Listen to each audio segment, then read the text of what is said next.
KBC में करोड़पति पति। सूरज के जीवन का एक ही फंडा था कि मेहनत तो गधा भी करता है, घर बैठे जो कमाए समझदार वही होता है।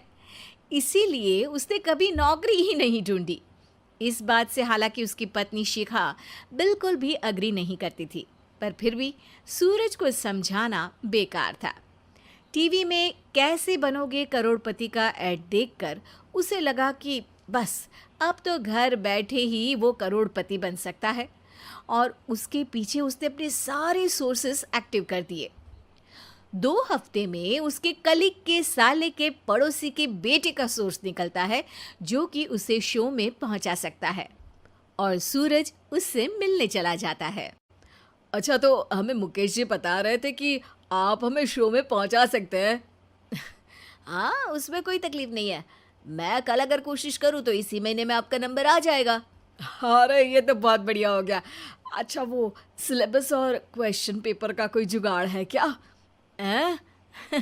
उसका तो कोई जुगाड़ नहीं है। तो वो वाकई में कुछ भी पूछ सकते हैं? हाँ, वो तो बच्चन जी पर है, जो पढ़ते हैं वो पूछ लेते हैं। पहली कोशिश फेल होने पर अब सूरज के सामने एक बहुत बड़ा सवाल था कि आखिर जवाब कहाँ से लाए। तब शिखा ने एक सजेशन दिया, क्यों ना सूरज अपने चचेरे भाई सुमित से मदद मांगे, जो कि यूपीएससी की तैयारी कर रहा था। हालांकि इतनी मेहनत करना सूरज को समझ में नहीं आता था, पर कोई और रास्ता ना मिलने पर वो आखिर सुमित से बात करता है। अरे सुमित, हमारा कैसे बनोगे करोड़पति के लिए सिलेक्शन होने वाला है। तुम हमें थोड़े चिट बनाने में मदद करोगे क्या? अरे भैया, चिट बनाए तो सालों हो गए, उसमें हमारा एक्सपर्टीज नहीं है, बल्कि आप बोलो तो हम आपकी पढ़ने में ज़रूर मदद कर सकते हैं। हट, कैसी अनाप शराब बातें कर रहा है तू।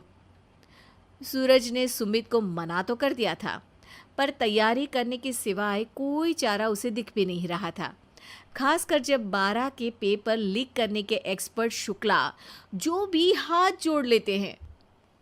आखिर सूरज को सुमित के पास जाना ही पड़ा, और उसने सुमित और शिखा से वादा किया कि वो बहुत मेहनत करेगा। 1 महीने की तैयारी के बाद फाइनल हुआ कि शो से 1 हफ्ते पहले एक ट्रायल खेला जाएगा, जहां पर सारे रिश्तेदार ऑडियंस की जगह पर होंगे और शिखा सवाल पूछेगी। दूर दराज से भी रिश्तेदार आकर हाजिर हो गए देखने कि आखिर कैसे बनेगा सुमित करोड़पति। सब कुछ सेट था, और इतने में सूरज आकर अपना स्पीच देता है। ये 1 महीना मेरे लिए आसान नहीं था, पर अपने भाई सुमित और अपनी पत्नी शिखा की मदद से मैं इतनी दूर पहुंच पाया हूँ। मेरे मम्मी पापा के आशीर्वाद ने भी बहुत साथ दिया है मेरा। मैं उम्मीद करता हूँ कि आज के शो में आप लोगों को बहुत मज़ा आएगा। साक्षी पहला सवाल पूछती है और पूरे कमरे में सन्नाटा छा जाता है। इंडिया में कितने स्टेट्स हैं? 3, सॉलिड, लिक्विड और गैस। अरे रुकिए, तो ऑप्शंस तो देने दीजिए। इतने में 5वीं कक्षा का चिंटू बोल उठता है। अरे क्या मामा, आप तो पहले सवाल पर ही आउट हो गए। अरे बेटा, पहला सवाल तो ट्रायल होता है ना। अरे तुम अब देखना। देखने जैसी बात तो थी ही। सूरज को इतना शांत किसी ने नहीं देखा था। कभी कभी तो लगता था मानो सूरज आंख खोलकर ही सो गया हो। मामा जल्दी करो प्लीज, कल सुबह पनवेल भी तो निकलना है। अरे हट, कंसंट्रेट करने दे मुझे। 3 सवाल में 3 लाइफलाइन खत्म हो चुकी थी, और अब चौथे सवाल पर भी सूरज का मौन नहीं टूटा। पर सूरज अभी भी हार मानने को तैयार नहीं था। उधर हर कोई सूरज को छोड़ सुमित को देख रहे थे। आखिर सुमित ने ही तो पढ़ाया था सूरज को। गजब बेइज्जती है यार। अरे बेटा, तो बाप का, दादा का, भाई का, सबका नाम बुड़वाएगा। अरे 3 लाइफ लाइन ले ली तो भी तेरा कुछ नहीं होना है। अरे कोई इतनी बात करता है क्या शो पर? अरे बेटा, शो पर तेरे जैसे भी तो नहीं आते ना। सूरज की ये जंग आखिर 1 घंटे बाद 5वें सवाल पर खत्म हो गई, जब उसने इंडिया के नेशनल बर्ड का नाम कहा, कौवा। अरे बेटा, मज़ा तो बहुत आया, बस थोड़ा टाइम पर ख़त्म होता तो आनंद भी आ जाता।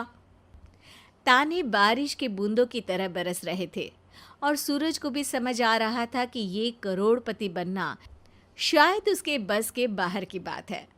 पर वो आखिर ये बात मान कैसे लेता?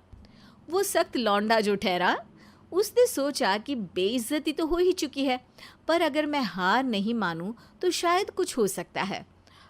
शिखा, तुम देखना, असली शो में आग लगा दूंगा, आग, करोड़पति बनूंगा मैं। हाँ, सब्जियां खत्म हो गई है घर पे, ले आओ। पहले पति बन जाओ, फिर करोड़पति बनना। अरे गजब बेइज्जती है यार। बेटा, अभी तो घर पर ही हुई है, 1 हफ्ते में तो तुम देश के सामने करवा कर आओगे। वैसे जब टीवी पर जाओ ना, तो बस अपने मम्मी का ही नाम लेना, ठीक है?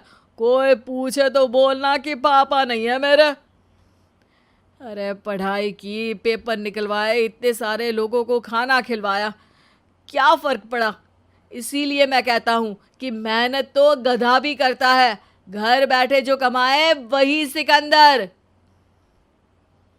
लेकिन मामा, गधे भी जानते हैं कि हमारा राष्ट्रीय पक्षी मोर है।